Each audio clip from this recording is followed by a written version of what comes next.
Jésus a demandé 3 fois à Pierre s'il l'aimait et à chaque fois il lui disait: «Paie mes brebis». Et ce qui est intéressant, c'est que la première fois où il dit: «Pierre, m'aimes-tu?», il lui dit pas juste ça, il lui dit: «Pierre, m'aimes-tu plus que ceux-ci?». Ça veut dire les autres personnes à côté de toi, les autres disciples. Et ça, j'ai trouvé ça super intéressant parce que je me suis demandé pourquoi il faisait la comparaison entre son amour à lui et l'amour des autres disciples.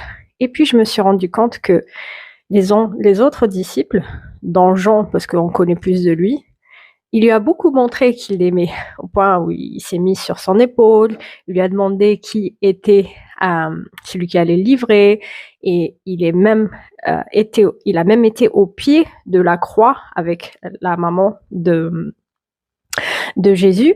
Et à un moment donné, quand Jésus lui dit c'est ta mère et voici ton fils, tu sais, Jean a pris de suite la maman de Jésus chez lui. Il lui a pas dit et lui, pourquoi il la prendrait pas, et l'autre, pourquoi il la prendrait pas.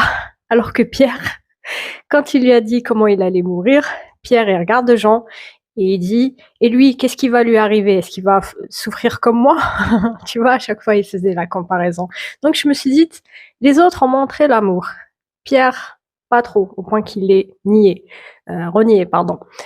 Et deuxième des choses, c'est qu'il lui dit: paie mes brebis, montre-moi, suis-moi. Et j'ai dit: Seigneur, mais faire paître les brebis, ça veut dire quoi? Ça veut dire, parce que nous aussi, on est des brebis. Je veux dire, on va paître des brebis, alors qu'on est aussi, on est des brebis. Tu es le bon berger. Mais en fait, il parle d'être mercenaire, d'être comme un serviteur qui fait paître les brebis de Dieu.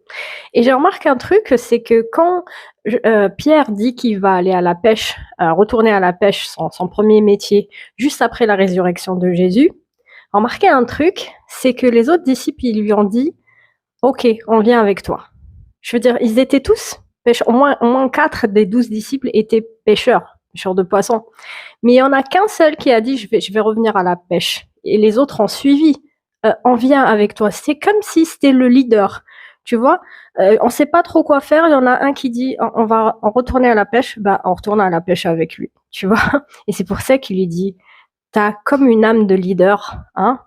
Fais paître mes brebis. Et il a complètement changé d'orientation. Il a complètement changé de métier. Il est passé de pêcheur de poissons à pêcheur d'hommes, pardon. Et il a pris soin de la bergerie en tant que mercenaire. Souris, tu es bénie. Ciao, ciao.